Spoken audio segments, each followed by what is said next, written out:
భవిష్యత్తు వేరు. ఆ పాత చరిత్ర వద్దనుకున్నారు కాబట్టే, ఆ 5 ఏళ్ల విధ్వంసాన్ని మళ్ళీ తిరిగి గుర్తు చేసుకోవాలని అనుకోవడం లేదు కాబట్టే, గొడ్డలి పార్టీ నెవర్ ఎగెయిన్ అని చంద్రబాబు నాయుడు నిన్న మహానాడు మొదటి రోజు సందర్భంగా చేసిన పంచులతో సాగిన ప్రసంగంలో కీలక వ్యాఖ్యలు చేశారు. ఈ మధ్య ఆయన ఎక్కడికెళ్ళినా కూడా జగన్మోహన్ రెడ్డి పార్టీ వైసీపీ పేరు మార్చేశారు. గొడ్డలి పార్టీ అని పేరు పెట్టి దాన్ని జస్టిఫై చేస్తున్నారు. అంటే ఎందుకు అది గొడ్డలి పార్టీ అని. అంటే కత్తులు వేట కొడవళ్ళ నుంచి గొడ్డలికి మారడము, మనం ఒకవైపు ఐటీ నుంచి క్వాంటంకి మారాము, వాళ్ళు వేట కొడవళ్ళ నుంచి గొడ్డళ్ళకు మారారు.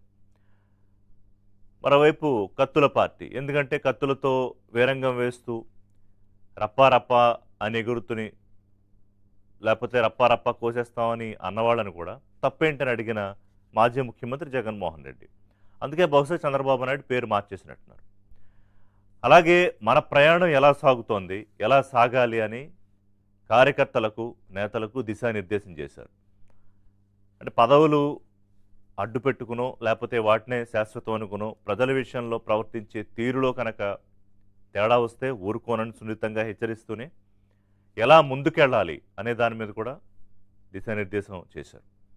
మరోవైపు మహిళలకు లోకేష్, టీడీపీ వర్కింగ్ ప్రెసిడెంట్, ఆయన ఒక ప్రకటన చేశారు నిన్న. పార్లమెంట్లో 33% అమలు బిల్లు ఆమోదం పొందినా పొందకపోయినా తర్వాత సంగతి, వాళ్ళు మళ్ళీ పెడతారా, పొందుదా. కానీ తెలుగుదేశం పార్టీ మాత్రం 2029 ఎన్నికల నుండి 33% రిజర్వేషన్లు అమలు చేస్తుంది. అంటే అసెంబ్లీ, పార్లమెంటు సీట్లకు సంబంధించి స్థానిక సంస్థల ఎన్నికల్లో ఎలాగూ ఇస్తున్నారు ఇప్పటికే. అది చాలా కీలకమైన విషయం. ఎందుకంటే పోరాడుతోన్న పార్టీ అవతల వైపు, నేను లోకేష్ మాటల్లో తల్లి చెల్లి అనే తారతమ్యం లేదు ఆయనకి, బయటికి పంపించేశారు. ఆస్తి కోసమో, పదవుల కోసం, పవర్ కోసం అడ్డు రాకుండా. సో అంటే మహిళల మీద ఆయనకున్న చిన్న చూపు అమరావతి మహిళల ఉద్యమంలో, రైతుల ఉద్యమంలో బయటపడింది. అలాగే ఆ పార్టీ నాయకులు వాళ్ళు మహిళల మీద చేసే కామెంట్స్ విషయంలో బయటపడింది. అందుకని అదే మహిళా శక్తికి ఒక పదవి, ఒక ఆయుధంగా ఇస్తే ఆ అరాచకంపై వాళ్ళు పోరాడే విధానం ఎలా ఉంటుంది, అది 2029 నుంచి బహుశా చూడబోతున్నాం. ఇప్పటికే తెలుగుదేశం పార్టీలో మిగతా పార్టీలతో కన్నా కంపేర్ చేస్తే మహిళలు ఎక్కువ శాతమే ఉంటారు. ఇప్పుడు కాదు, గతం నుంచి కూడా. ఎందుకంటే ఎన్టీఆర్ మహిళలకు ఇచ్చిన ప్రాముఖ్యత, అసలు మహిళలకు ఆస్తి హక్కు కలిపి తీసుకొచ్చిన ఎన్టీఆర్ ఇవాళ మళ్ళీ లోకేష్ మహిళలను 33% రిజర్వేషన్లు ఇచ్చి చట్టసభలకు పంపించాలనే నిర్ణయం నిజంగానే గొప్ప నిర్ణయం. అంటే ఒక చొరవ, ఒక తెగింపు ముందు చూపిస్తే, ఒక భరోసా మహిళలకు ఇస్తే వాళ్ళు ఏ రకంగా ముందుకు వాళ్ళకి కనుక అవకాశాలు వస్తే ఏ స్థాయిలో ఉంటారు అనడానికి మన రాష్ట్రపతి ద్రౌపది ముర్ము ఉన్నారు. ఇంకా ఎంతోమంది క్రీడాకారులు, రాజకీయాలు, లేకపోతే ఫైటర్ జట్లు నడిపే పైలట్స్, అన్ని రంగాల్లోనూ కీలకంగా ఉన్నారు అనేది వాళ్ళకి అవకాశం ఇస్తే ప్రూవ్ చేసుకుంటారనే దానికి ఒక ఎగ్జాంపుల్. ఇంకా చంద్రబాబు నాయుడు మాట్లాడుతున్న ఆయనంతా చాలా పంచులతోటి, అసలు both are not the same అని ఒక సినిమా డైలాగ్ ఉంది, బహుశా అఖండలో బాలకృష్ణ డైలాగ్ అనుకుంటా. సో ఆ డైలాగ్తో వైసీపీకి, తెలుగుదేశం పార్టీకి ఉన్న కంపారిజన్, తన నాయకత్వంతో కంపేర్ చేసుకోవాల్సిన అవసరం ఎప్పుడూ లేదు. ఎందుకంటే అసలు దరిదాపుల్లో కూడా ఎక్కడ జగన్మోహన్ రెడ్డి ఉంటారు. జగన్మోహన్ రెడ్డి తండ్రితో రాజకీయం చేసిన వ్యక్తి చంద్రబాబు నాయుడు. దేశంలోనే అనేక మంది సీనియర్ పొలిటీషియన్స్ కన్నా ఎక్కువ అనుభవం ఉన్న నాయకుడు చంద్రబాబు నాయుడు. ఆయన విజన్ ఇచ్చిన ఫలితాలు ఇప్పటికీ మనం చూస్తూనే ఉన్నాం. సో అలాంటి విజన్తోనే అమరావతిలో ముందుకెళ్తూ ఉంటే నేను నా ప్రస్తావన కూడా తీసుకొచ్చారు. ఒక విజన్ లేదు, ఒక క్లారిటీ లేదు అమరావతి విషయంలో వైసీపీకి. ముందు అమరావతి అన్నారు, తర్వాత 3 రాజధానులు అన్నారు, తర్వాత ఇప్పుడు మావేగన్ అంటున్నారు. అంటే అదంతా ఒక కుట్ర ప్రకారం.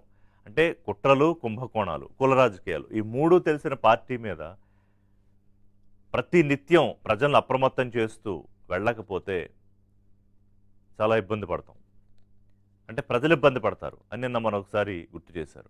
అందుకే ఆ పార్టీ పేరు మార్చారు. అది మళ్ళీ ఎందుకు రాకూడదని పదే పదే చెప్పుకొచ్చారు. అలాగే లోకేష్ మాట్లాడుతూ, మాది గూగుల్, మీది గొడ్డలి, మాది ఫైటర్ జట్స్, మీది ఫ్యాక్షను, మాది కియా, మీది కిడ్నాపులు అన్నారు. అన్నిటికీ ఆయన ఎందుకో కూడా చెప్పారు, ఆ మాటలు ఎందుకు అనాల్సి వస్తుందని. అయితే సరిగ్గా నిన్న మహానాడు జరుగుతున్నప్పుడే జగన్మోహన్ రెడ్డి ఒక సమావేశం, మళ్ళీ ఆయన పెట్టి వీళ్ళని డైవర్షన్ పాలిటిక్స్ అన్నాం. సరే ఆయన పార్టీ పెట్టుకుంటే పెట్టుకోవచ్చు. అయితే ఈ 2 ఏళ్ల పాలనకు సంబంధించి నిరసనలకు పిలుపు. ఏది? వెన్నుపోటు అని. 5 ఏళ్ల పాటు జగన్మోహన్ రెడ్డి అధికారంలో 151 సీట్లతో ఇస్తే నైవంచన చేశారు కాబట్టి, ప్రజలకు నమ్మక ద్రోహం చేశారు కాబట్టే కదా మళ్ళీ ఆయన 11 సీట్లకి పడేశారు ప్రజలు. అది మరి జగన్మోహన్ రెడ్డి మర్చిపోయారు. తర్వాత ఆయన ఎన్ని డ్రామాలు చేశారు అవి మర్చిపోయారు. ఇవాళ ఇందాకనే బ్రేకింగ్స్ మనం ఇచ్చాం. ఆయన పిఏ కేఎన్ఆర్, అతను అసలు ఆస్తులు కోట్లల్లో ఉన్నాయి, అకౌంట్లోనే కోట్లు ఉన్నాయి, లాకర్లు, భూములు, ఇళ్ళు ఒకటి కాదు. ఇది బయటపడింది. ఇంకా బయటపడిన వాళ్ళు ఎంతోమంది ఉన్నారు. ఆ లెక్కర్ కుంభకోణాలు తిరుగుతున్నారు జైలుకి. నేను వాసుదేవరెడ్డి విచారణ చేస్తుంటే అధికారులు ఆశ్చర్యపోతున్నారు వాళ్ళ ఆస్తులు వ్యవహారాలు చూసి. సో మీరు బాగుపడ్డారు, మీ అనుయాయులు బాగుపడ్డారు. అది మంచి పనులు చేసి కాదు, కుంభకోణాలు చేసి. సో తెలుగుదేశాన్ని లేకపోతే తెలుగు కూటమి ప్రభుత్వం చేసే పరిపాలనను నిజంగా తప్పుంటే విమర్శించండి. కూటమి వెల్కమ్ చేస్తుంది, దాని మీద చర్చ కూడా పెడదాం. కానీ నైవంచన చేసిన మీరు అన్న విషయాన్ని మర్చిపోతే ఎలాగా? సరే, దాని మీద తెలుగుదేశం పార్టీ నాయకులు మాట్లాడతారు వాళ్ళు చేసే కార్యక్రమాల మీద. జూన్ 12 రాష్ట్ర వ్యాప్తంగా ప్రతి నియోజకవర్గంలో నిరసన ర్యాలీలకు జగన్ పిలుపునిచ్చారు. ఏదో పుస్తకం కూడా వేసినట్టున్నారు.